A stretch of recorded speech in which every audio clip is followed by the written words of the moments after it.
Bom, boa noite a todos. Um prazer receber vocês aqui na nossa reunião. Hoje nós estamos completando um ano de pandemia. Ah, Infelizmente, um cenário que dificilmente qualquer um poderia imaginá-lo.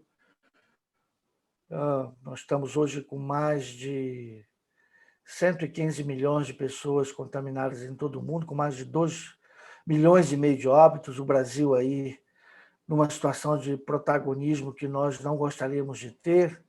É o segundo país do mundo com o maior número de mortos, mais de 250 mil, 260 mil. Hoje nós batemos mais um recorde com mais de 1.800 pessoas que abandonaram suas famílias. Enfim, e nós estamos vivendo um momento que nós não imaginávamos que fosse acontecer, com a maioria dos estados colapsando, as vagas de UTI deixando de existir, o número de casos aumentando, e a gente vai tentar fazer aqui um apanhado desse um ano de pandemia e ouvir um pouquinho de diferentes especialistas de diferentes regiões do país sobre as suas opiniões durante esse período. Eu queria começar apresentando cada um deles. Nós estamos recebendo aqui o Dr. Marcelo Maia. Dr. Marcelo Maia é presidente futuro da AMIB, é o responsável pelas UTIs do Santa Luzia e do DOR, do STAR DF, a rede DOR lá em Brasília. Dr. Cristiano Franck é do Hospital de Clínicas da Universidade do Rio Grande do Sul. Dr. Murilo Santana, de São Paulo, do Hospital Jardim Albert Einstein. Dr. Ciro Mendes, da Paraíba, do Hospital Universitário Lauro Vanderlei, do Hospital Meridional.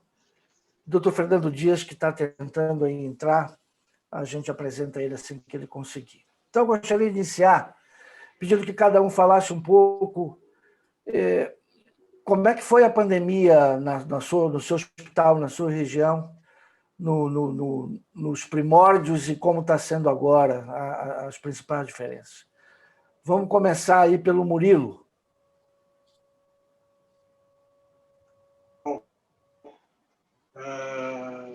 Boa noite a todos, obrigado pelo convite, Delon.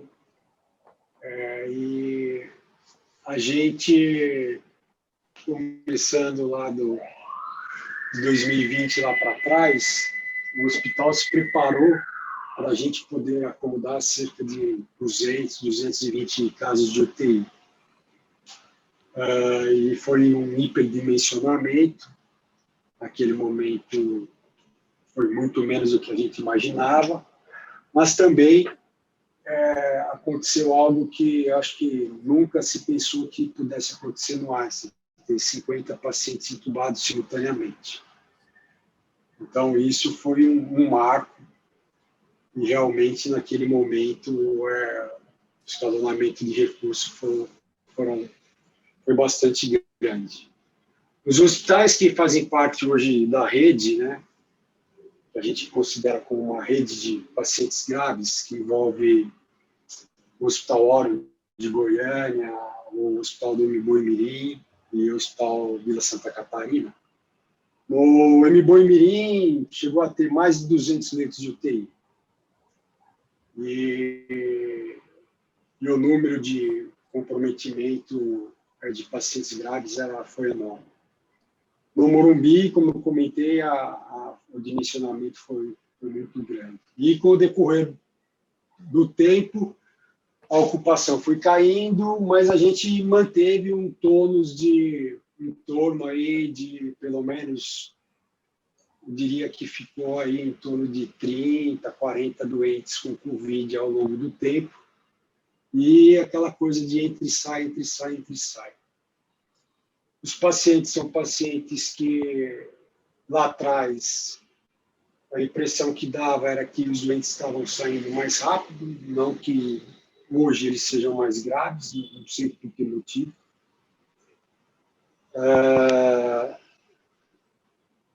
Tivemos um aumento dos casos acho que a partir de setembro, tudo começou a encher de novo a UTI, e o hospital como um todo. E de lá para cá, a gente está aí numa curva ascendente. No modo geral, eu acho que a experiência nossa foi um grande aprendizado com tudo. No início, nós fizemos algumas lives com o pessoal da Europa para tentar aprender alguma coisa da doença nova. Eu acho que algumas vezes a gente acabou indo muito, não vou dizer onda, mas acreditando muito no que era colocado, e talvez em pouco tempo a gente percebeu que talvez a gente pudesse fazer manejo diferente de algumas coisas. Eu não vou entrar em discussão aqui, porque eu acho que deve fazer parte aí da reunião.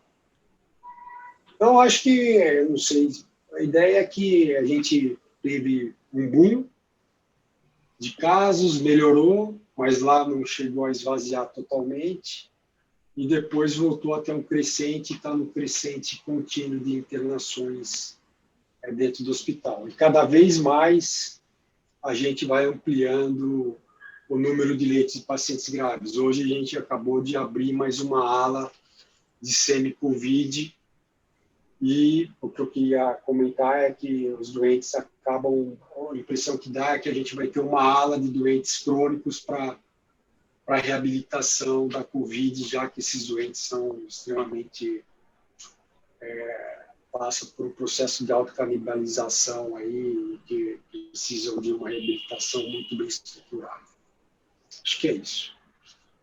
Ok, Murilo, obrigado. Marcelo, fala um pouquinho aí no Distrito Federal. Inicialmente aí, Adelon, obrigado, grato pelo convite aí, toda a equipe de servidores, colegas que estão presentes, Ricardo, um abraço, Cristiano, Murilo, Ciro.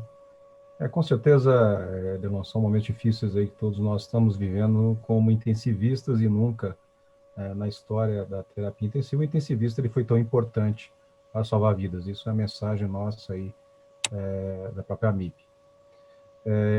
Na pandemia, nós começamos a preocupação, igual o Murilo colocou, já desde aí de 2020, e hoje, na empresa que eu trabalho, na Rede Dors, nós somos parte de 4 hospitais regionais do Distrito Federal e 52 hospitais no país. Nós iniciamos a montagem de um comitê de crise desses 52 hospitais, e esse comitê de crise monitorava continuamente, através de estatísticas prospectivas, o que poderia vir a acontecer nas unidades nossas da plataforma no Rio de Janeiro. O som está meio ruim, Marcelo. Bem? Nós não estamos te ouvindo bem, pelo menos eu não estou aqui. O Adelon está ouvindo? Cristiano? Tá baixo, tá baixo. Está meio abafado, sim, está meio abafado. Aqui tá bom. Aqui tá bom. Não sei. Bom. Eu vou tentar falar mais alto. Melhora um pouquinho? Eu não tenho problema aqui no microfone. Melhora. Então tá bom, pode ser minha voz baixa. Ou se aproxima mais do computador também. Isso, pode ser. Então, o histórico foi esse. Nós montamos um comitê de crise, data da segunda quinzena de janeiro, e esse comitê de crise era composto por vários intensivistas, infectologistas nos hospitais da rede no país, no sentido de se preparar, igual o Murilo colocou, se preparar para a pandemia. Nós tínhamos uma ideia de esgotamento de recursos que poderia ocorrer durante o ciclo dessa pandemia, dada a quantitativo de leitos de terapia intensiva que nós possuímos e a quantidade de hospitais nas regionais do país. Algo que me chamou a atenção, Adelon, que me marcou bem no início da pandemia, foi em fevereiro, quando eu peguei um guideline do NIH, entendeu, do NAS, e eu comecei a traduzi-lo numa maneira de tentar entender mais ou menos o que fora do Brasil estava se fazendo, logo no início de fevereiro. E algo me chamou bastante atenção nesse guia, e ele falava sobre manejo de corpos. Isso me marcou até hoje, sabe? Já passamos aí mais de um ano, e eu fiquei bastante impressionado naquele momento. Manejo de corpos, o que manejo de corpos, né?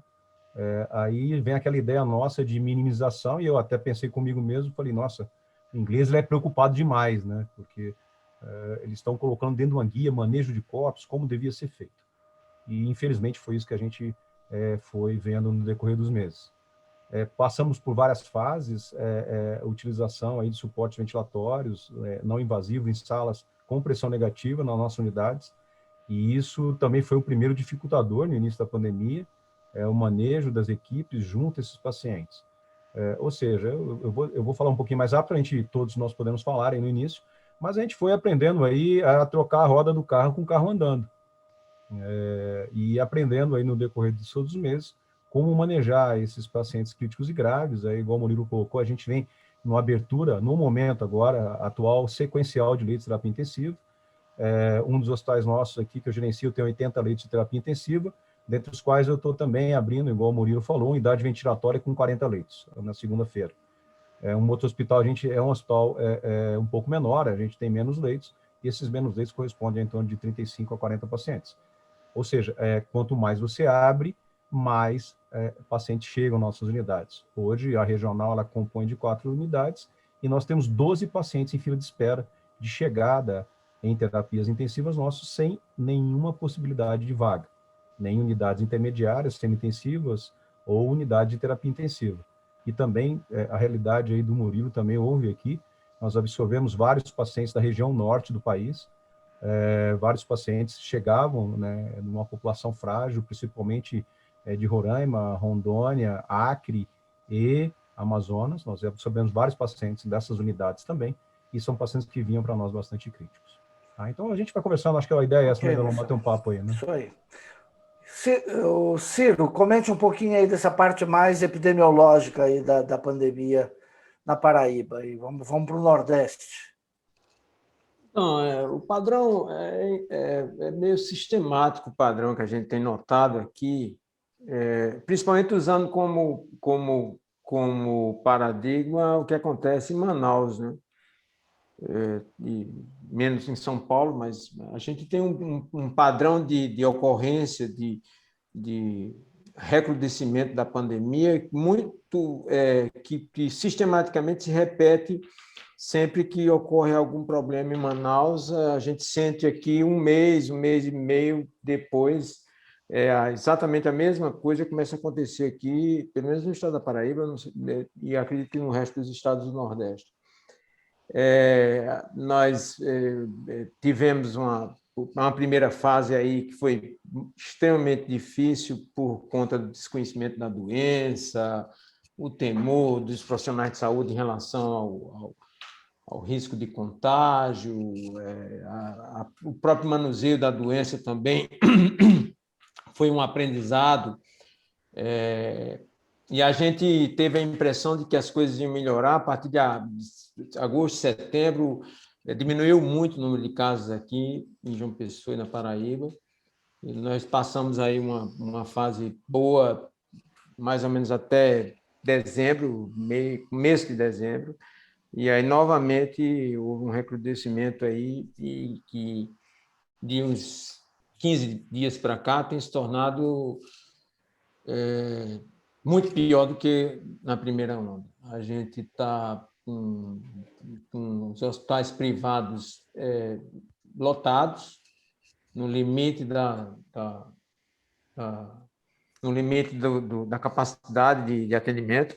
Os hospitais públicos, e aí o governo do estado e do município estão abrindo novos leitos, e o grande gargalo está sendo os profissionais, principalmente médicos, né, habilitados para trabalhar nesses novos leitos de UTI. Houve uma desmobilização das estruturas que foram montadas lá anteriormente, em junho, e que está tendo que ser reestruturada novamente, né? Novos leitos de UTI estão tendo que ser abertos novamente, e aquilo que a gente comenta aí, aquela onda de solidariedade que a gente teve, aquelas forças-tarefas que existiram lá na primeira onda, inclusive em profissionais não atuantes em terapia intensiva, aquilo ali também já está meio ficou no passado, né? Nós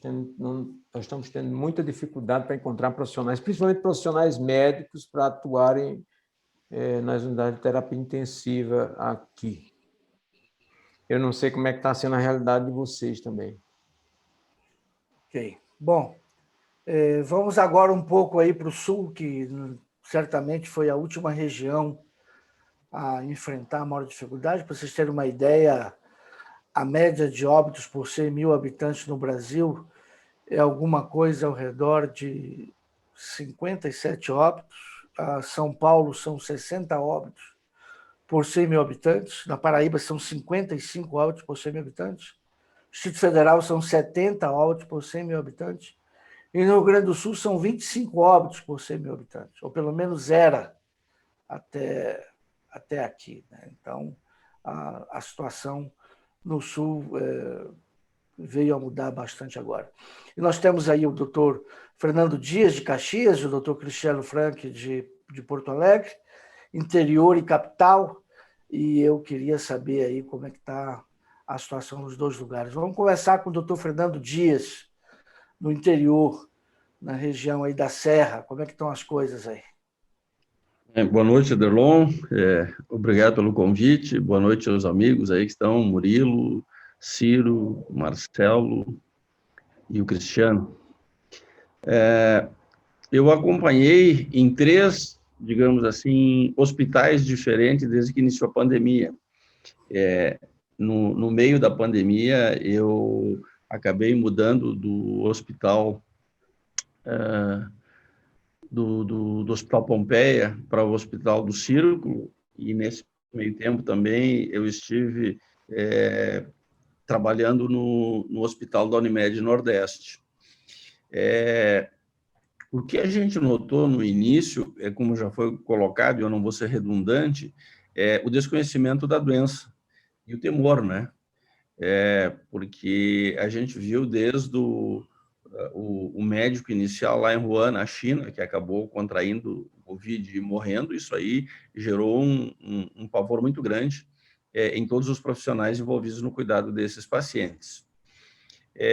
Se teve uma condição muito boa de prover recursos para atender a um tipo novo de paciente com uma doença potencialmente letal. E na terapia intensiva, né, nós cuidamos de pessoas com alto risco de morte.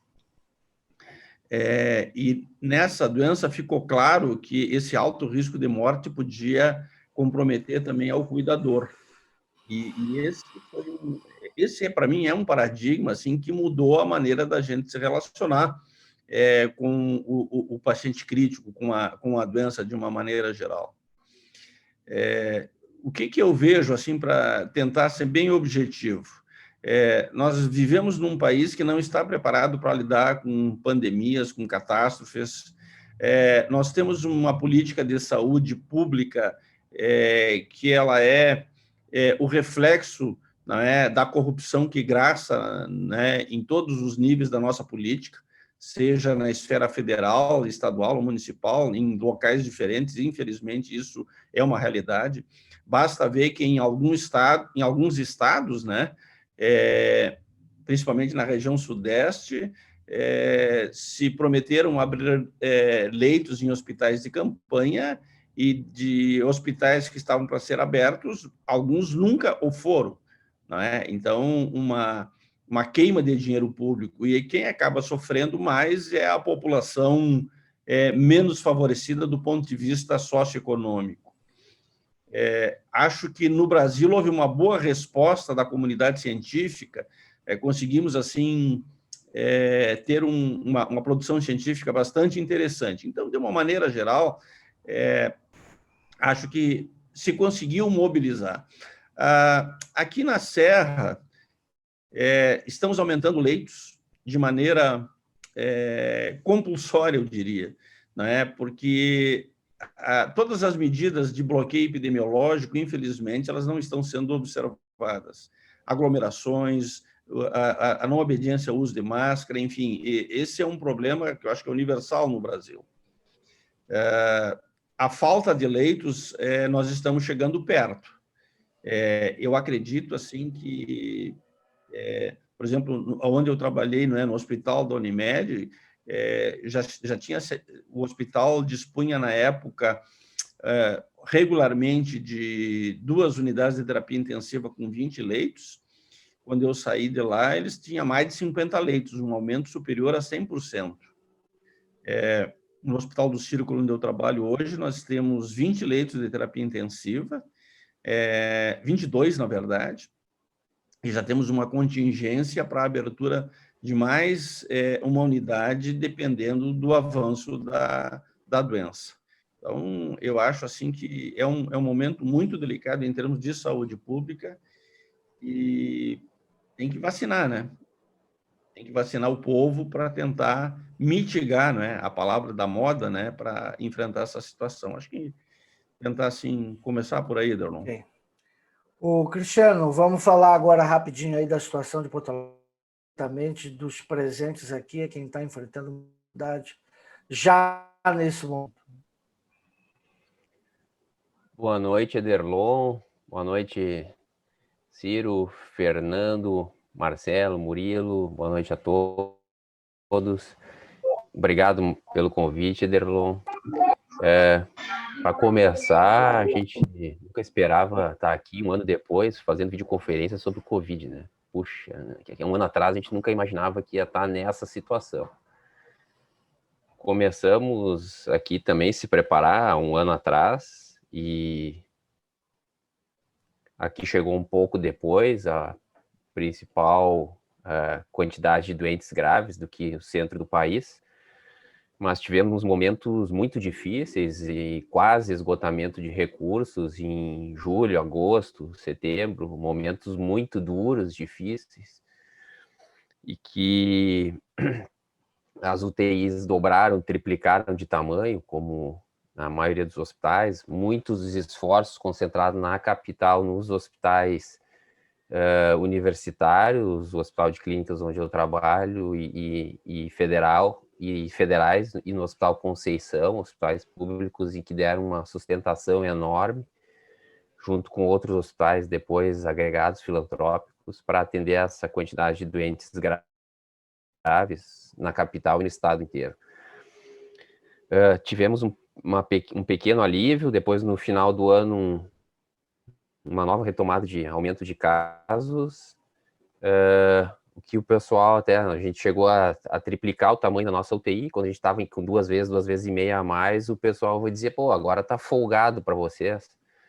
Não, pô, a gente nunca acorda sempre esticada, e acho que isso é o que está sendo mais duro para todo mundo, para a enfermagem, para o fisioterapeuta, para os médicos, intensivistas, para os não intensivistas que estão ajudando na UTI, que são muitos nesse momento. E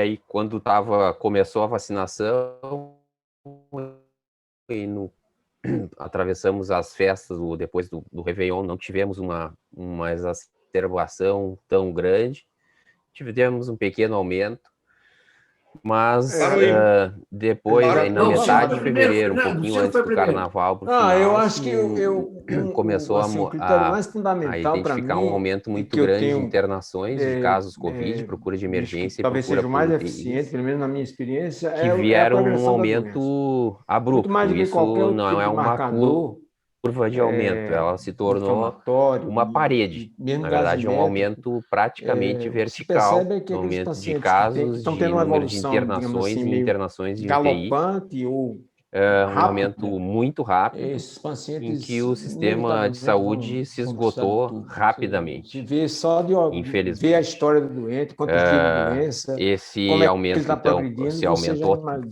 se chegou nas capacidades, se aumentou mais que a capacidade que tivemos no ano passado em alguns aspectos, mas eu acho que isso é um padrão que tem se repetido na minha experiência, que eu tenho utilizado mas mesmo assim a nossa lista de se vou ou não, se esse paciente vai ou não precisar de intubação. Talvez seja o aspecto mais relevante, na minha opinião. Fernando, a gente sempre usou, né, no paciente crítico, no paciente grave, de uma maneira geral, como critério para intubação clínica. Eu não E preciso de uma essa, gasometria. como diz, não Né? é uma É o onda, trabalho não é respiratório, é o uma nível de subida, é uma consciência, parede que a apareceu condição na curva de hemodinâmica, casos, o grau de mostra as outras saturação. É curvas como clínico, se é clínico. fossem pequenas E eu não ondulações, né? tenho Agora nenhum veio prurido o tsunami. em colocar aqui Então, um paciente que eu se avaliei. começou a Um dia eu identificar estava essa ajudando o piora pessoal 2, 3 lá numa semanas das nossas atrás, UTIs e avaliei paciente infelizmente as com medidas evolução, tudo. mais E eu comentei depois, na hora duras do de round, poxa, restrição de acho circulação, de que esse paciente, atividade, nas só foram próximas 12 tomadas essa horas, semana. Então, não vai tardiamente, precisar de ainda nós tubo. estamos com um aumento muito Em grande 4 de horas número ele de estava óbitos, nós entubado. temos sempre E é abaixo de isso que o 100 Ciro casos, falou, estamos eles com pioram 180 por na dia, nossa cara. mais de Então, assim, 35 na se a capital, gente onde for nunca traçar um tinha tido perfil, o mais que do nós que temos 20 por observado dos dia. pacientes de maior Um risco? momento O diabético, o extremamente hipertenso e o difícil, o obeso. mais difícil Né? E que se nós esse estamos paciente tiver uma enfrentando baixa reserva por cardiovascular vários em função de motivos, uma implicando um cardiopatia, pouco a nova ele já é um variante, mas a nova candidato, assim, variante honorário também a ser entubado. acontece, e todo esse Esse aconteceu é o por perfil que a gente tem observado. devido à A outra coisa é a circulação tomografia. constante, Né? transmissão A gente constante do sabe que a vírus aí, tomografia, que acima de não teve 70%, essa restrição 75%, no o doente momento ele já adequado. fica em Então, um stand-by, momento não bastante é? Porque difícil, se todos os falhar profissionais já alguma bastante das variáveis, esgotados, tanto clínicas como laboratoriais, né, não tendo indicativas assim, mais de capacidade de piora, mas principalmente aumentar clínico, a ele sua vai ter que ser capacidade de entubado. trabalho, nem com recrutamento Mas, de outros assim, profissionais, no momento de uma maneira em que o bem sistema de objetiva, saúde é a aqui clínica, chegou né, o no seu grau de limite já comprometimento há alguns dias. e a reserva que esse paciente tem, que a Essa é a gente pode situação avaliar nossa. através da Ok, comorbidade. E nesse Cristiano, caso, eu eu acho acho que o obeso, que ele a é gente pode resumir que a pertence a um situação grupo no assim, país de nesse alto momento risco é de para um necessitar de aumento ventilação do invasiva. número de Não casos esquecendo, como não nessa visto, situação, uma outra todas as condição, tentativas de aumentar a capacidade do avaliar sistema bem a estão se via aérea, esgotando, porque nós e estamos é pegando muito importante que paciente, todos geralmente entendam mulheres, que abrir novos com um leitos tem um IMC limite, e esse acima de limite é 35, pessoal. né? Muitas vezes tu pega Você um não vai retrognata, encontrar pescoço profissionais curto, então para isso abertura precisa de ser bem leito, avaliado nesse paciente de e a risco única de maneira intubação, de para mudar não isso haver é se a dificuldade, gente né? E não se perder conseguir esse paciente nessa hora. conter o crescimento da curva. Murilo, não tem eu queria que você uma comentasse um pouquinho, até pegando o gancho aí do Fernando, no Rio Grande do Sul, alguns pacientes, até por conta do comprometimento do bulbo carotídeo, medidas de endurecimento pelo próprio vírus, regulando ele, fazem com que algumas Só para ter uma respostas ideia, essa semana habituais do nós paciente recebemos um paciente já não com apareçam diagnóstico de nesse Covid, paciente. Isso caminhoneiro. acaba também atrapalhando um pouco Adivinha da onde na ele hora veio que para você vai Caxias? tomar Belém essa do Pará. decisão do momento da intubação. Então, Queria que você incluísse um comentário transportando, sobre isso não é, também na muito tua provavelmente uma cepa mutante, e Bom, de caminhão, ele veio parando. Eu concordo com quantos quilômetros dá de Caxias a Belém? Então, imagina essa dificuldade que a gente tem de controle. Você pode pegar tantos pacientes no meio da doença, numa fase mais tardia, que está evoluindo com quadro de DUP, com quadro de fibrose pulmonar, que não foi intubado, e que venha precisar de suporte, acaba sendo intubado. Isso daí, acho que a gente já teve uns 3 casos acompanhando de perto, assim. A questão que você está falando aí de comprometimento aí de bulbo e de falha de resposta aí do ponto de vista. A hipóxia silenciosa. Olha, isso a gente tem visto, é extremamente interessante. O doente numa hipoxemia, e você conversa com ele como nada tivesse acontecendo. Você consegue suprir, muitas vezes, a hipóxia com suplementação de oxigênio, mas eu acho que tem todo um limiar aí, né? Acho que tem que avaliar as comorbidades do paciente, ver as condições que ele vem vindo, existem outras funções orgânicas associadas ou não, para você ter uma tomada de decisão um pouco mais adequada. Mas acho que, pelo que eu tenho visto, dentro dos quadros que eu vi, não é tão incomum assim quanto se pensa. Acho que é comum e você consegue, em um determinado momento, você consegue segurar aí, sim, com o suporte não invasivo e corrigir a hipoxemia, sem o doente ter grandes manifestações de sinais clínicos, vamos dizer assim, por conta do comprometimento. Eu não sei o que você tem visto aí no dia a dia aí dentro da UTI, mas para a gente aqui, eu já vi alguns casos já, e é extremamente interessante isso. Não, muitos pacientes, é muito frequente, com certeza. Cris, um pouco da tua experiência aí.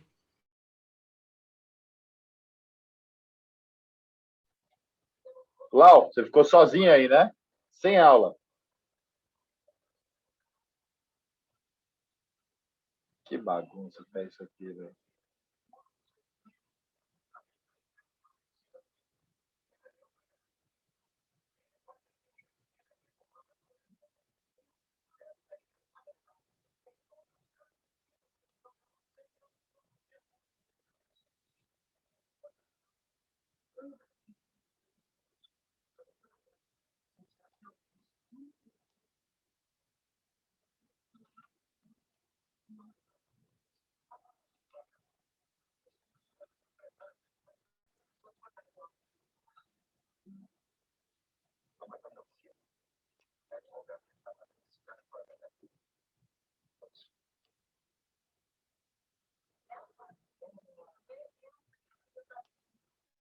Dessa época mais, não sei porquê, mas até mais tardio mesmo.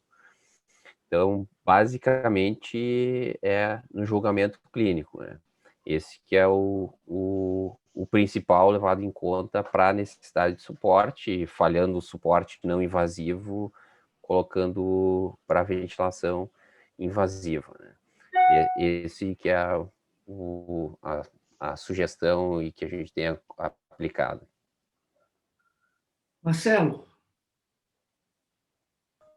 Olha, eu acho que é importante, sim, acho que todos já colocaram aí, na parte final, o que você colocou, é importante você ofertar muito oxigênio a esse paciente deprimido centro respiratório, principalmente se ele tiver uma doença pulmonar estrutural, e ele fazer uma hipercapnia e você ter sintomas de piora respiratória secundárias ao excesso de oferta de oxigênio. E esses pacientes que apresentam insuficiência respiratória hipoxêmica leves, eles se beneficiam, desde que não tenha contraindicações, da utilização da oxigenoterapia não invasiva. Perfeito, eu concordo com todos. Mas a gente tem que ter, sim, um limite, e os limites eles são bem estabelecidos por todos nós, né? A SARA já é bem conhecida por todos, e o Cris colocou bem isso. Não vamos começar a reinventar a roda, né? A gente precisa tratar nossos pacientes igual sempre tratamos. Tá? E isso nós sabemos todos de muitos anos, e toda vez que a gente começa a inventar uma estratégia, seja ela pouco invasiva, ou menos invasiva, ou mais invasiva, que ela não seja baseada numa evidência ou uma experiência de cada um de nós aí no passado, a gente vai terminar prejudicando esses pacientes. Eu acho que... Diga, Murilo. Só para... acho que o Cris foi muito feliz no que ele disse, né? É exatamente não inventar a roda. A gente tem que tratar como nós sempre tratamos doentes graves. Acho que isso é a maior lição do primeiro 1 mês e meio de doença que a gente teve dentro da UTI. Muitas vezes a gente vendo coisas que estavam sendo feitas porque vinha de lá de fora, e às vezes eu entrava em algumas discussões lá e falava assim, não faz sentido, né? Acho que a gente vai discutir várias outras coisas, mas o feijão com arroz e o básico já resolve tudo, ou quase tudo, do que nós temos pela frente. Eu acho que isso que acho que é a mensagem que eu recebo, que o Cris quis dizer. Isso aí, Murilo. O BBF, o básico bem feito. Mas eu acho que a gente tem que deixar de mensagem aqui o seguinte, pessoal. Como o Fernando falou, esses pacientes deterioram muito rápido. É muito importante que você não deixe para tomar a decisão da intubação e ventilação mecânica invasiva quando esse paciente estiver numa condição de hipóxia muito grave. Se você tiver a possibilidade, claro, dos resgates com ventilação não invasiva, catéter de alto fluxo, ou se você só dispõe de uma máscara bag, é importante entender que esse paciente, no momento da reta final da intubação, precisa ter uma reservinha. Então, é fundamental que você não postergue esse procedimento para para o último momento, onde o risco do paciente acaba sendo maior. Bom, eu queria agora abrir um pouquinho um comentário para uma manobra que nós utilizamos muito na terapia intensiva há décadas, mas certamente ela nunca foi pauta de discussão em rodas de bar, como agora a posição prona.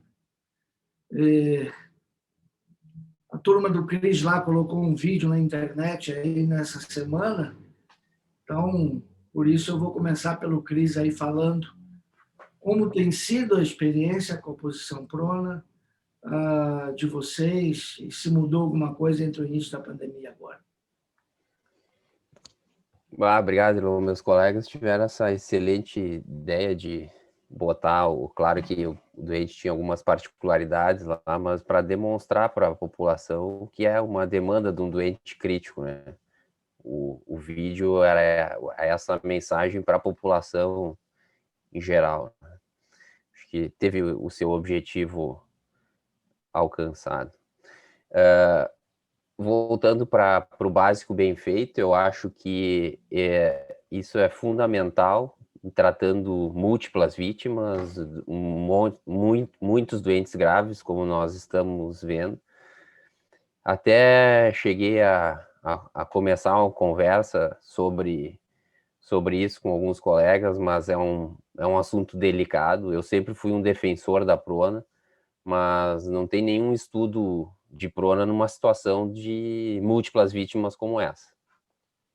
Então, apesar de a gente dizer, bom, nós vamos fazer tudo como a gente sempre fez, algumas coisas a gente não vai conseguir fazer. Nós estamos multiplicando as nossas UTIs por 3, 4, 5 dentro dos nossos hospitais. Então, o nosso nível de cuidado não é o mesmo quando a nossa UTI está do tamanho usual. Não tem como ser. E isso eu acho que tem que ser levado em conta. Acho que critérios muito rígidos, se a PF está 145, tem que ser pronado. Eu sou um pouco discordante, porque isso gera um trabalho, gera um risco para o paciente, gera um trabalho grande para a equipe. O trabalho que mostrou benefício, claro que a PF era 150, mas era numa situação de trabalho, uma situação de excelência, longe de uma situação de atendimento de múltiplas vítimas graves, né? Bem longe, distante desse nosso dia a dia. Mas a gente continua fazendo bastante, porque é necessário, e habitualmente o nosso protocolo com a PF abaixo de 150 se prona, mas acho que essa é uma discussão extremamente pertinente. A gente sabe que nós lugares têm muito menos recursos ainda do que nós temos, e é uma situação para pronar todos os pacientes que estão com uma relação PF abaixo de 50 sempre, né? Acho que esse é um ponto importante, e eu sempre fui um defensor da prona desde a minha época de residente, nunca fui contra. Na Itália, o grande problema da posição prona foi o recurso escasso de pessoal. O interessante é que no nosso serviço a gente acabou incorporando isso muito bem para a equipe. Hoje a gente já fez mais de 3.000 manobras, e o pessoal tem conseguido fazer isso com uma facilidade muito grande. E aí é o outro lado da moeda, né? Se você está com a tua equipe bem treinada, a repetição faz com que isso se torne cada vez mais simples e seguro. Mas essa é uma preocupação importante, Cris. Fernando, Não só pela carga da equipe, mas é esse doente que está com uma relação PF limítrofe, 140, 130, com PIP de 10, 12, com FA2 0,5, 0,6, ele vai se beneficiar tanto da prona, que nem aquele doente que está com uma relação PF mais baixo, com uma FA2 mais alta, né? Essa é uma pergunta interessante. Para essa doença nós não temos a resposta. Fernando.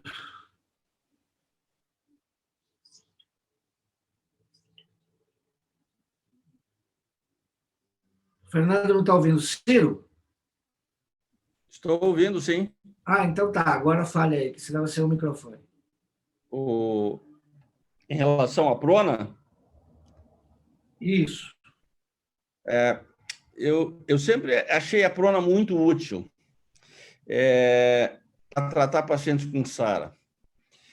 Mas, por outro lado, sempre uma coisa assim que sempre me incomodou, e eu acho que vai continuar me incomodando, é a extrapolação na medicina. A gente acha que o que serve para um grupo de pacientes pode servir para todos, né? A universalização de condutas. E eu acho que é importante. Eu confesso assim que quando a gente prona um paciente que ele está hipoxêmico, se nós levarmos em conta aquela divisão que o Gattinone fez do tipo, né, do fenótipo tipo L e tipo H, nós vamos notar algumas diferenças, principalmente se nós tivermos a condição de monitorizar nesses pacientes tomografia de impedância elétrica. Nós pronamos alguns pacientes, né, monitorizados com tomografia de impedância elétrica. E é impressionante, principalmente naqueles que têm fenômeno tromboembólico, que tu nota, de um lado, um pulmão mais aerado, e se ela é unilateral, do outro lado, um pulmão mais perfundido. Tu nota esse desequilíbrio na relação ventilação-perfusão visualmente. Infelizmente, a gente não consegue dispor desse recurso em todos os locais, não é? E para todos os pacientes.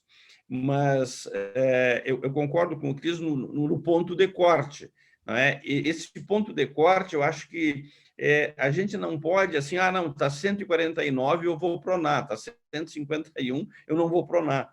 Não é? Acho que a gente não pode ser extremamente rigoroso nessa hora. Nós precisamos levar o doente, o conjunto da obra, como está, né? Como ele vem evoluindo, né? Qual o grau de comprometimento, né? Se nós pudermos dispor de medida de água pulmonar extravascular, eu sei que o Marcelo tem esse recurso nos seus hospitais, aí podia depois até sugiro, né, fazer algum comentário nesse sentido, porque eu acho que isso é importante na tentativa, como o Murilo ressaltou, é uma manobra de recrutamento, mas nós precisamos saber se esse pulmão é recrutável ou não.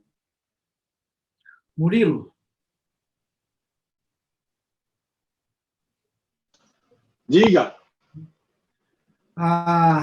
Você tem visto melhoras importantes com a posição prona na maioria dos doentes? Só exceção?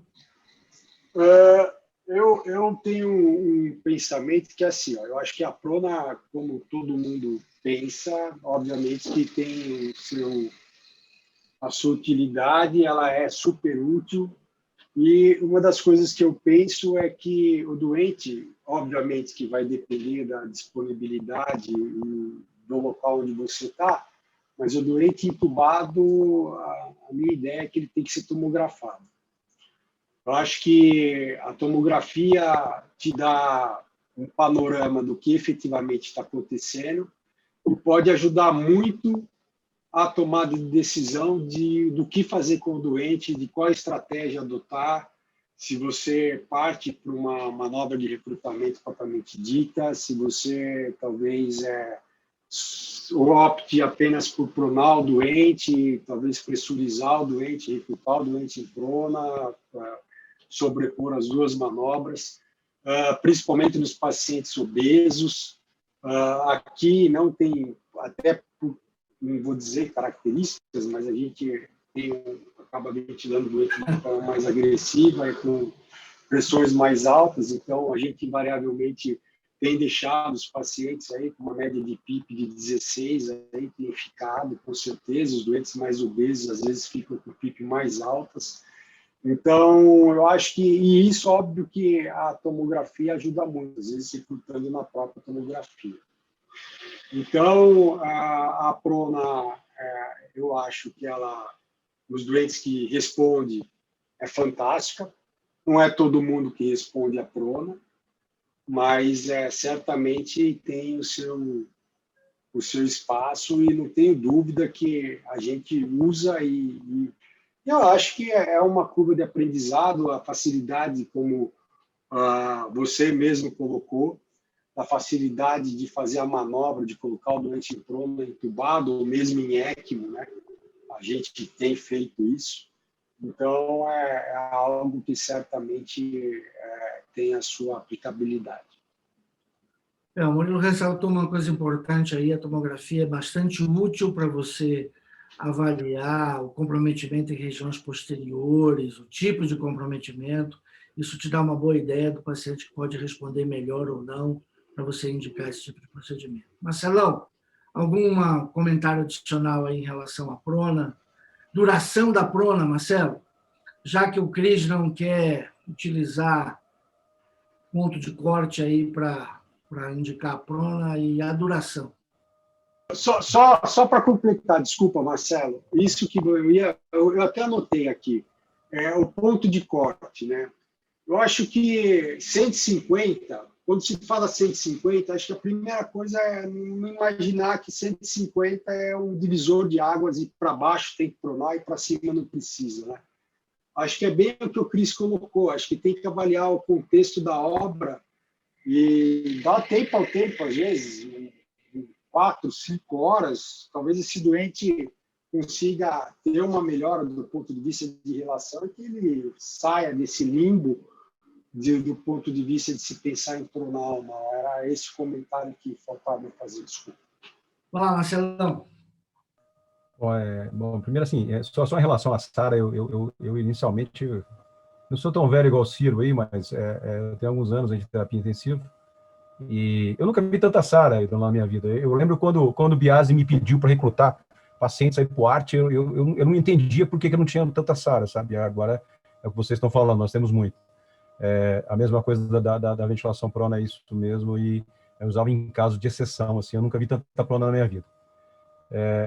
Equipe para fazer isso são no mínimo 5 colaboradores. Eu fiz um vídeo no hospital nosso, de uma paciente essa semana, que foi colocada em prona, ela tinha 160 quilos. É algo bem absurdo. Tá? Então, assim, isso eu entendo a ventilação prona, os pontos de corte são todos que vocês colocaram.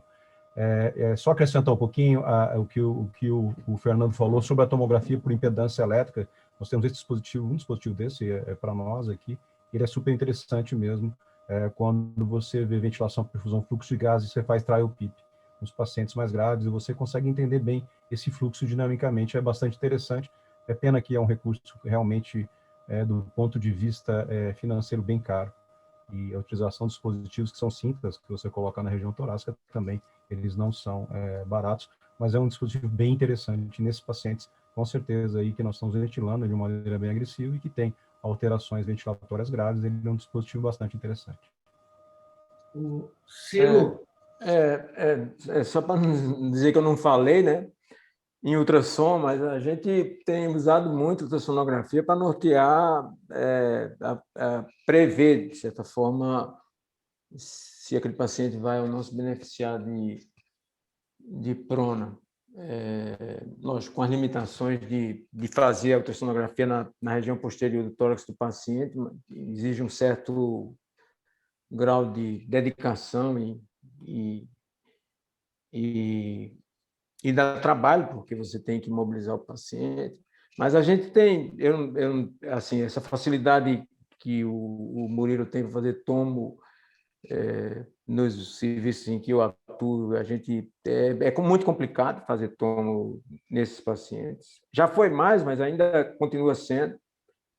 A alternativa que a gente usa, uma das alternativas que a gente começou a usar foi a ultrassonografia para avaliar a região posterior e o pulmão de uma maneira geral.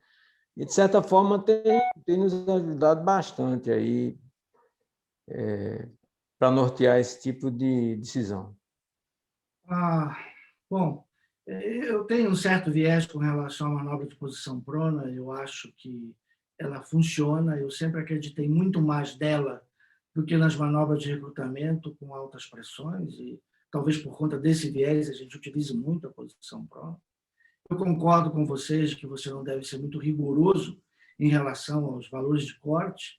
É claro que um valor de relação próximo de 150 num paciente que está no seu primeiro dia de evolução na UTI vai ser interpretado diferente de um valor próximo de 150 num paciente que já está na UTI há 10, 15 dias. Isso, por si só, já é um aspecto diferente.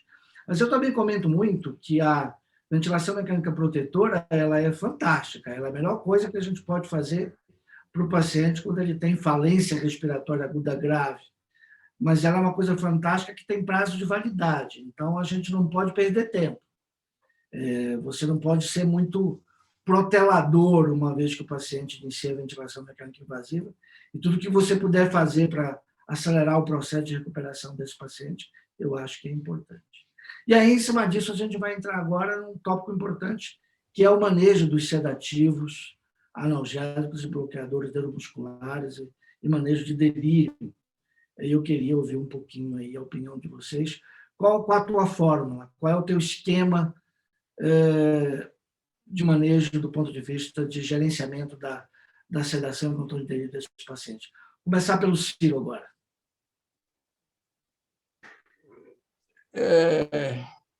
A gente individualiza, né, Delon? Eu não tem existe uma forma. Assim, o que eu tenho observado é um abuso muito grande no uso de bloqueadores neuromusculares. E eu até Qual a tua fórmula mais em termos de qual tuas drogas, Ciro? Qual as drogas que você utiliza? Você muda ao longo dos dias? Sim, com certeza. Depende da resposta, depende da necessidade. Você vai desde o velho esquema do hormonil com fentanil até agregar outras drogas aí, como ketamina e outras. Não tem uma fórmula fixa, não. Agora, o que tem me chamado a atenção e que tem me deixado assim preocupado é o uso abusivo de bloqueadores neuromusculares nesses doentes aí. Não sei se isso é um fenômeno local, mas o paciente, qualquer tipo de sincronia já é motivo para entupir o cara de bloqueador neuromuscular e deixar esse bloqueador aí dias e dias e dias e dias. Eu tenho dito que eu vou começar a botar receita preta para poder liberar bloqueador neuromuscular, de tanto abuso que está tendo. Eu não sei se o Murilo balançou a cabeça aí, acho que ele está enfrentando o mesmo problema aí também. O que eu penso é que as pessoas esquecem que existe botão no ventilador, que precisa ser ajustado. Então, eu acho que muitas vezes a questão de assincronia, tudo, é uma questão de parar ao lado da ventilação mecânica, do ventilador, da máquina, mexer, tentar ajustar a máquina ao doente, não o doente à máquina. Eu acho que isso é fundamental. Canso de ver, às vezes, doentes que dá duplo disparo, ao invés de tentar ajustar a ventilação mecânica, as pessoas ficam titulando sedação para cima, não faz sentido. Então, acho que isso é algo que é importante. Do ponto de vista de droga, acho que, enfim, tenho visto também, acho que um abuso. Eu digo abuso porque eu acho que o uso, assim, dentro da realidade de cada local, né, do que tem disponível. O colega acho que está com o microfone aberto. Desligou já. O uso de benzodiazepínico, midazolam, dormonide, eu acho que isso piora muito o delírio dos doentes, o comprometimento do vírus em lobo frontal é muito grande, então é muito frequente, então acho que isso eu tenho visto um uso excessivo de midazolam.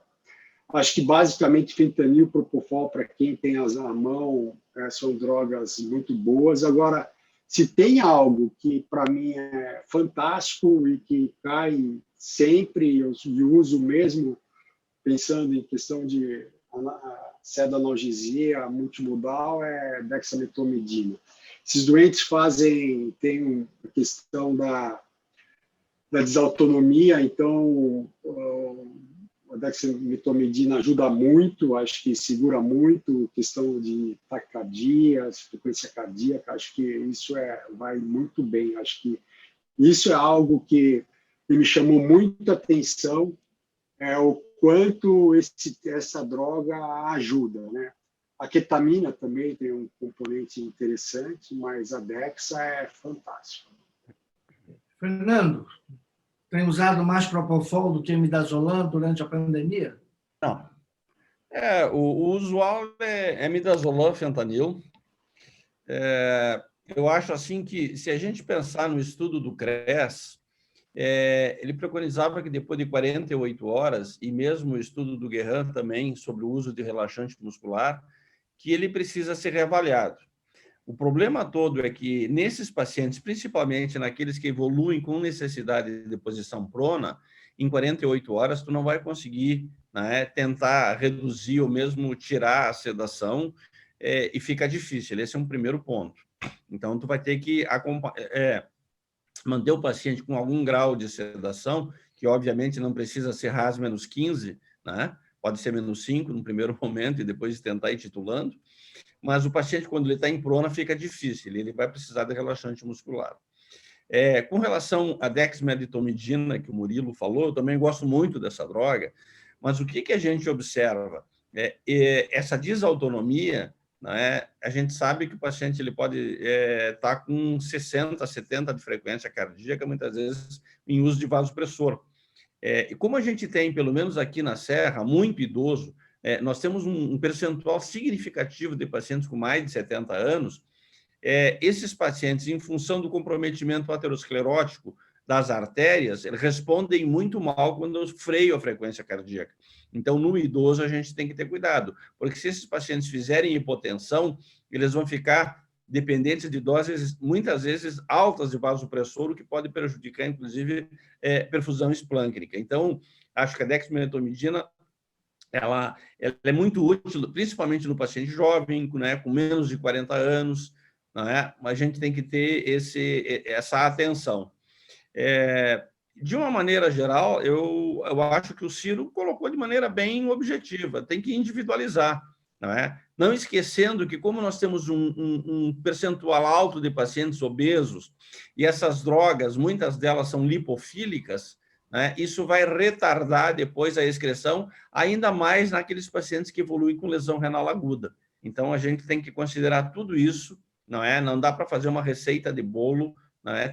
Todos esses aspectos precisam ser considerados na hora de avaliar a sedação. Marcelo, você tem tido alguma experiência com a utilização do BIS para monitorização de alguns pacientes e evitar o uso excessivo de sedativos quando na hipnose profunda?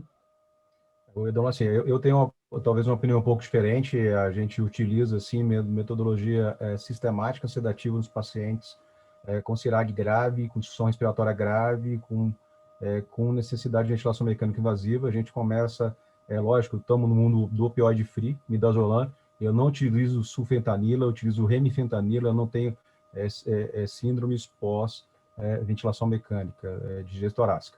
A gente faz isso sequencialmente nos pacientes. Na utilização secundária, a gente faz a migração, utilização de bloqueador neuromuscular, concordo.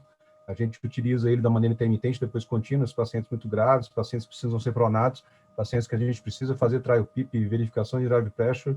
Esses pacientes a gente faz o bloqueador neuromuscular, sempre lembrando que a associação com a corticoterapia vai levar a problemas torácicos graves, futuros e alterações musculares na recuperação pós-sepse. Fazemos também o desmame precoce desses pacientes, aí sim a utilização de propofol, dexmedetomidina, mais ketamina, também sequencialmente, tentando tirar esses pacientes mais rápido da ventilação mecânica. A utilização da biopedância espectral, a gente utiliza em alguns pacientes, sim, que a gente tem feito aí bloqueador muscular e sedação profunda. Não é um dispositivo que a gente tem com frequência, tá? Nós sabemos aí que é bem utilizado em sedação, o suporte ventilatório curto em pacientes em anestesia, em terapia intensiva, nós vamos utilizando, fazendo treino forte, em testes musculares com esses pacientes com bloqueador muscular e sedação profunda. Mas a gente usa o BIS, sim, nos pacientes que sejam necessários.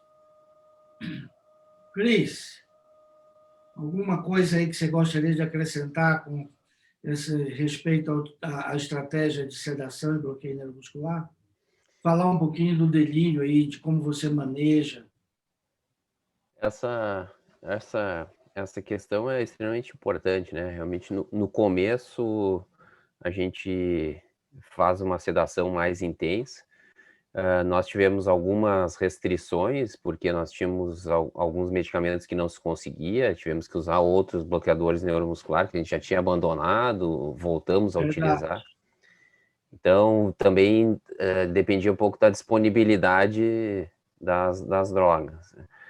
Mas eu acho extremamente importante ressaltar isso que o Ciro, o Fernando, o Murilo deixaram claro, assim, indicações do bloqueio neuromuscular para sincronia de ventilação, depois de semana, 10, 15 dias de ventilação mecânica, ou bloqueador neuromuscular sendo reiniciado porque a PF diminuiu um pouquinho. Acho que a gente precisa rever essas coisas, né? Algumas, acho que realmente é um papel que um abuso do bloqueio neuromuscular que traz consequências importantes, prolongação de ventilação, fraqueza muscular, tem para-efeitos bem importantes que a gente depois vai ter muita dificuldade, né? Vai prolongar muito a ventilação desses doentes. A questão de bloqueio neuromuscular para manter uma sincronia é uma coisa bem difícil. Esses doentes, eles têm, quando a gente começa a diminuir a sedação, muita taquipneia, e a gente usa muito opioide, dexmedetomidina quando possível, né? Mas para o delírio, vamos lá, muito difícil. A gente cada vez vê que as drogas que a gente imaginava que tinham algum potencial de benefício estão cada vez se mostrando nos trabalhos aí com menos potenciais de benefícios no delírio, né? Acho que esse é um assunto que bem importante, principalmente dos antipsicóticos que a gente estava habituado a tratar o delírio, mais comumente com haloperidol. A gente está vendo que isso não tem o efeito que a gente espera, né? Então, talvez as ações não farmacológicas sejam tão ou mais importantes do que as farmacológicas nesse momento, né? E esse doente é um doente que está numa situação muito diferente e mesmo com todo o avanço da tecnologia, sem um familiar por perto, com todo mundo sem rosto, sem identificação, é um momento que o delírio vai vir a mil, né? E acho que essa questão de medidas não farmacológicas é uma das coisas que a gente precisa avançar muito aí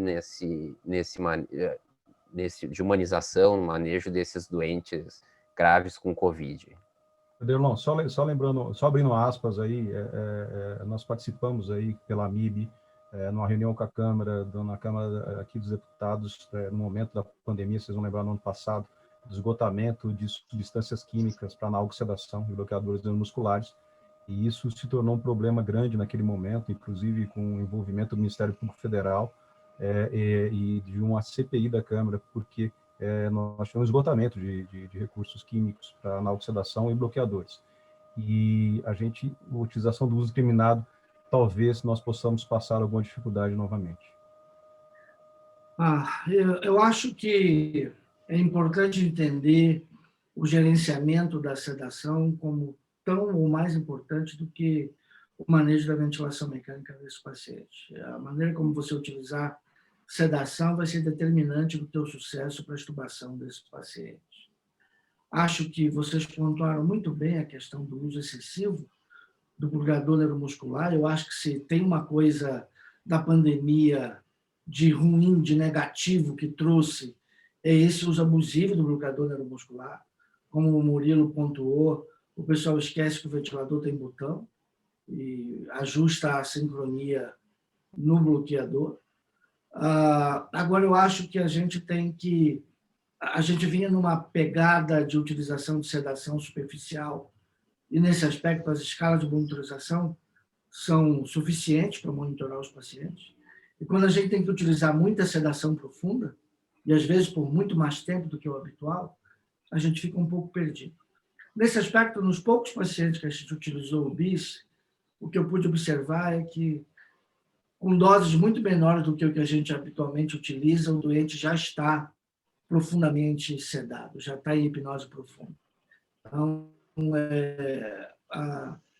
eu sinto que há uma limitação nesse momento para nós de como monitorar o paciente na sedação profunda. Esse é um ponto que a gente precisa esclarecer, já que o recurso do BIS ele é caro, ele é complicado, você não tem acesso para todos os doentes. Enfim, eu acho que essa é uma coisa importante que a pandemia também está trazendo aí para nós como um problema adicional a ser resolvido. Quer comentar algo, Murilo? Talvez eu vejo o BIS que ele pode auxiliar é a questão do doente que vai ficar com bloqueador neuromuscular. Eu acho que isso pode, como você mesmo disse, economizar o uso de sedativo. E até de bloqueador. Não, então, e o bloqueador, eu acho que é fundamental, eu não me lembro quem comentou, acho que foi o Marcelo, acho que foi o Cris, me desculpe. Acho que tem que monitorar o nível de bloqueio, né? Usar o Trenofor. Acho que isso é o TOF. Acho que isso é fundamental. E isso não é uma coisa da pandemia, né? Isso é uma recomendação que vem dentro da Surviving desde sempre, né?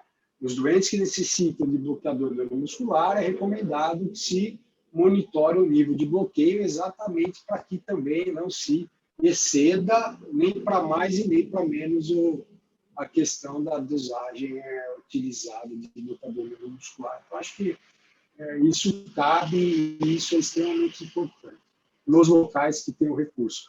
Trenofor, a priori, em todos os locais com centro cirúrgico, deveria existir, porque todo paciente que é submetido a bloqueio neuromuscular, ele precisa ser avaliado se há bloqueio residual exatamente para que não tenha complicações aí no pós-operatório. Bom, pessoal, vamos falar um pouquinho agora sobre infecção bacteriana secundária. E aí eu queria que vocês falassem rapidamente sobre dois aspectos. A gente tem observado que num paciente grave como esse, na chegada dele, a utilização de antibiótico para tratar a infecção bacteriana secundária é uma coisa que se tem discutido, até por conta dos estudos que tem baixas taxas de co-infecção. E, por outro lado, a ocorrência de PAV nos pacientes com Covid parece ser pelo menos o dobro da ocorrência de PAV quando se compara com pacientes não Covid. É o que os estudos epidemiológicos maiores têm demonstrado. Então, eu queria que vocês comentassem um pouquinho como é que vocês têm manejado as duas situações, o uso de antibióticos na chegada e a PAV, as suas dificuldades de diagnóstico e tratamento, se houve alguma mudança de flora em relação ao que se tinha antigamente, enfim. Essa aí eu vou começar com o Marcelão. Bom, Delon, inicialmente, desde os guias da OMS, as drogas de primeira escolha, elas são cefalosporina, inibidor de beta-lactamase e quinolona, para os pacientes que tenham um quadro inicial de síndrome respiratória aguda grave, e a gente deve seguir sempre com antimicrobiano de moderado espectro. Toda vez que você utiliza antimicrobiano de maior espectro, você faz uma pressão seletiva, e é isso que nós estamos vendo que você comentou. Ou seja, a pressão seletiva ela vai causar, junto com a utilização de corticoterapia e imunossupressão, eventos e eclosão de patógenos multiresistentes. Nós estamos vendo, principalmente bacilos resistentes. Lembrando que nos spreads de Wuhan, você tinha a emergência de cocos gram-positivos, e nós, em determinadas unidades do país, a gente tinha mais bacilos multiresistentes, e a gente não via esses cocos gram-positivos, inclusive meningite por cocos gram-positivos. E nós estamos vendo agora e alterações pulmonares graves.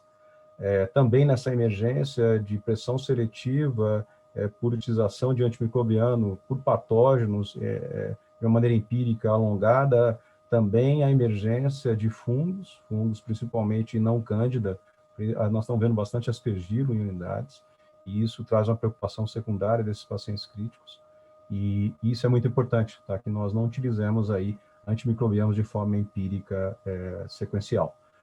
Os critérios, Evelon, de PAV, a gente vai liberar um documento pela Anvisa, os critérios de PAV para documentação em coronavírus, eles não seguem os critérios normais de PAV já utilizados pelo CDC e pela própria Anvisa. Nós vamos liberar um documento nos quais a utilização de metodologia identificatória de patógenos em vias aéreas superiores, seja ela através de lavado broncoalveolar no serviço que o possuam, ou até o aspirado endotraqueal, que apesar das sensibilidades e especificidades serem mais baixas, elas devem ser utilizadas, ou seja, a identificação do patógeno em via aérea superior é importante.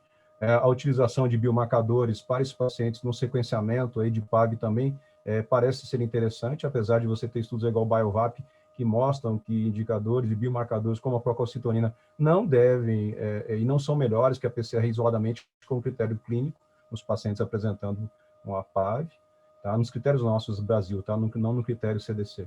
E então a utilização desse dispositivo vai ser a liberação do documento pela Anvisa, vai ser a utilização de metodologia de identificação de patógeno de via respiratória associada a um biomarcador que pode mostrar uma atividade inflamatória sequencial, apesar de não ser tão específico, e a utilização até que o Ciro já colocou, né, de metodologia por ultrassonografia torácica pulmonar naqueles centros que possuem expertise. Tá? Mas sempre lembrando que essa pressão coletiva, os critérios de PAV, eles não são da maneira na COVID que se replicam aos critérios de PAV normal utilizados na era pré-COVID. Cris, alguma mudança aí na flora de vocês aí ao longo da pandemia, diferente do que você tinha como agentes etiológicos habituais de PAV pré-pandemia? Acho que tem um tempo maior de ventilação, né? Então isso usa mais de antibióticos ou germes mais multiresistentes, com um tempo de ventilação mais prolongado por pressão do uso de antibióticos, né? Mas no início, pneumonia viral diagnosticada, não tendo uma suspeita de uma co-infecção, a maioria deles não deixamos nenhum antibiótico empírico, habitualmente, assim, no começo, né? Até para não evitar já a pressão desde o início, né?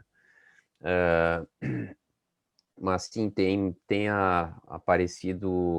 surgido pelo tempo maior de ventilação e maior frequência de pneumonia associada à ventilação, não sei se é pelo tempo maior de ventilação ou não, mas doentes com germes multiresistentes, com germes com pan-resistentes, e como o Marcelo falou, algumas pneumonias fúngicas também, que não cândida, aí, sendo diagnosticadas aí nesses doentes também. Murilo, o Marcelo já comentou aí da dificuldade do diagnóstico de PAV, dos critérios diferentes, aquele paciente que está evoluindo ali no teu quarto, quinto dia na UTI, ainda pouco tempo de ventilação mecânica, evoluindo com febre alta, biomarcadores de inflamação importantes. A procalcitonina tem te ajudado nesse momento aí, Murilo, para tomada de decisão, ou você não tem utilizado? Bom, eu tenho utilizado muito a procalcitonina. Invariavelmente existe meio que quase que uma receita de bolo doente interna com antibiótico. A gente não tem dado antibiótico, tem guiado, sim, tem utilizado muito a procalcitonina. Os doentes com Covid, eu não sei vocês, mas eu acho que não deve ser muito diferente. A curva térmica deles oscila muito, geralmente eles fazem curva térmica elevada. E isso acompanha a elevação de PCR, e não necessariamente isso seja infecção secundária. Então, eu tenho acompanhado com procalcitonina e muitas vezes a gente tem conseguido segurar assim, o uso de antimicrobianos desde o início da intervenção. Excelente. Ciro, alguma coisa aí a acrescentar em relação... Como é que ficam aí as estratégias de prevenção de PAV no meio de uma pandemia? Dá para a gente se preocupar com isso? Complicado, né? Complicado. O próprio ambiente de trabalho, dificulta, né, os cuidados de transmissão interpaciente. Mas, assim, de uma maneira geral, as estratégias de prevenção são as mesmas, né, Demão? A gente procura estabelecer sempre, junto à equipe, os cuidados, né, em relação à prevenção de pneumonia associada à ventilação, que a gente já usualmente utilizava nos demais pacientes, não tem nenhuma diferença dos pacientes de COVID. O complicado é o diagnóstico, principalmente nos lugares onde não se dispõe de procalcitonina, por exemplo, né? Você decidir a hora que... Geralmente você se norteia pela evolução gasimétrica, aparecimento de secreção, mas nesses pacientes, muitas vezes, a piora da inflamação exclusivamente não é nem determinada por uma pneumonia associada à ventilação, mas eventualmente até da própria doença. E aí isso dificulta muito a distinção, né? A gente eventualmente usa ultrassonografia pulmonar para detectar alguma nova consolidação, que também é um critério falho, porque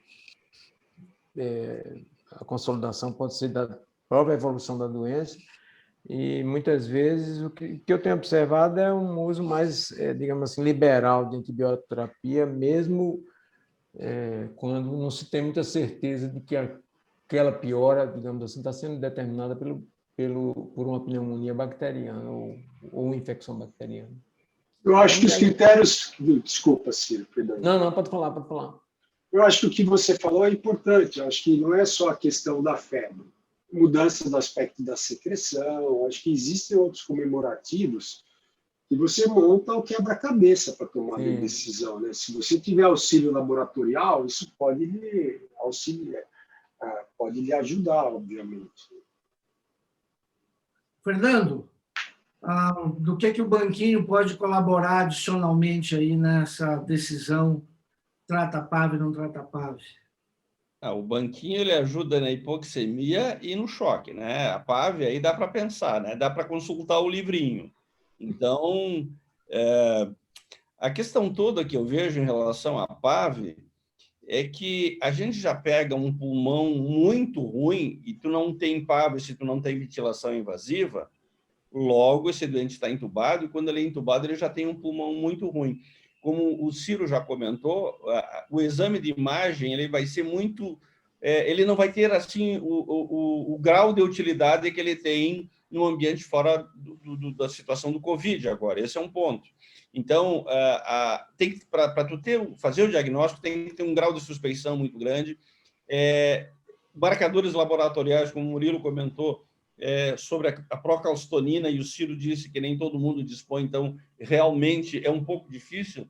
E o próprio valor da procalcitonina também, né, é um recurso que surgiu como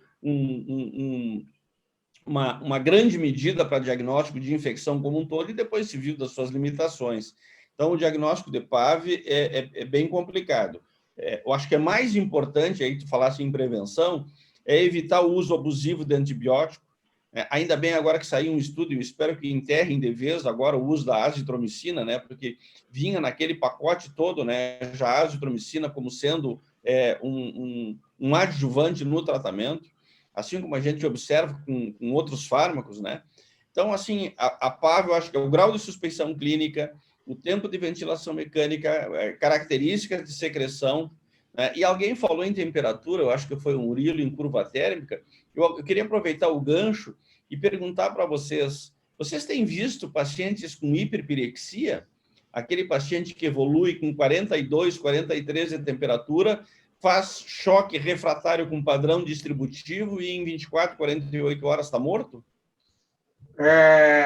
Choque refratário, não, mas eu vi 2 doentes que fizeram esse padrão, de ter que colocar colchão térmico, hipotensões de temperatura. E evolui muito mal. Vão a óbito, morrem. Não, mas não é um choque, é uma coisa maluca. Nós tivemos... E o pulmão vira pedra. O pulmão vira pedra. Os dois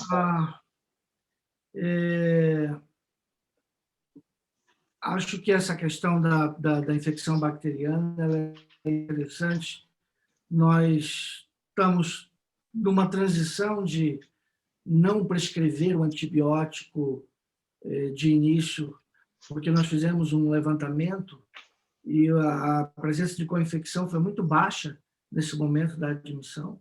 E isso, claro, como já foi bem comentado, contribui para a seleção de germes. E a gente está na fase agora de não tratar com antibióticos no momento inicial. As dificuldades aí de diagnóstico da PAVS foram bem ressaltadas por vocês. Comenta, Murilo. Eu acho que uma coisa que eu acho que é interessante lembrar é que quando a gente fala de marcador inflamatório, falando especificamente entre procalcitonina e proteína C reativa, um dos estudos que foi utilizado a procalcitonina, que foi em DPOC, e me corrija se eu estiver totalmente enganado, e foi o estudo francês com o DPOC para direcionar exatamente o uso de antimicrobiano ou não em DPOC que batia no pronto-socorro, que é o estudo do Shorten, se não me engano. E exatamente houve uma redução do uso de antimicrobianos nessa população de pacientes. Eu acho que eu penso que o racional pode ser muito semelhante, porque eu acho que não é diferente da gente pensar por si só de uma questão de ter um diagnóstico, fazer diagnóstico de sepse, né? Acho que é uma questão que o doente já está séptico, ele já tem uma sepse de origem viral. A questão é saber se tem uma infecção por trás secundária, que seja bacteriana, que no caso existe uma correlação razoável entre a elevação de procalcitonina. Se você tem uma procalcitonina que está muito baixa, está menor que 0,1 e a PCR está subindo, muito provável que isso seja decorrente da infecção viral e não, ou até uma infecção fúngica, e não em detrimento de uma infecção bacteriana. Eu acho que isso pode, com outros dados clínicos do doente, te ajudar na tomada de decisão para segurar o uso de antimicrobiano. Eu acho que essa acho que é uma coisa que é legal de se pensar na possibilidade de utilizar esse armamento aí propedêutico. A procalcitonina tem um papel importante, a Thaís tem um trabalho dela que ela publicou recente agora que mostra essa utilidade da procalcitonina. Temos que estar atentos para a ideia da não necessidade de antibiótico de maneira sistemática em todos os pacientes na chegada. E, óbvio, é muito importante aí as medidas de prevenção e também de fazer o diagnóstico de maneira adequada da PAVS. Pessoal, nós estamos aí com quase 2 horas e a gente tem ainda uma montanha de coisa para discutir, suporte hemodinâmico, terapias adjuvantes, tem muita coisa interessante, corticoide, anticoagulação, tocilizumab, enfim. E a ideia é de que a gente dê continuidade a isso na próxima quarta-feira. Vamos ver aí se as agendas dos nossos participantes pode permitir isso, mas, a princípio, já ficam todos convidados, a gente vai se organizar para ter uma sala maior, uma sala adicional, para a gente poder receber aí um grupo maior do tamanho que os nossos palestrantes demandam. Acho que foi assim muito bom poder discutir isso aqui com vocês, e a gente vai disponibilizar aí a gravação no YouTube dessa reunião de hoje. E muito obrigado aí pela participação de todos vocês e vamos ver se a gente consegue se encontrar na próxima semana. Pessoal, boa noite aí.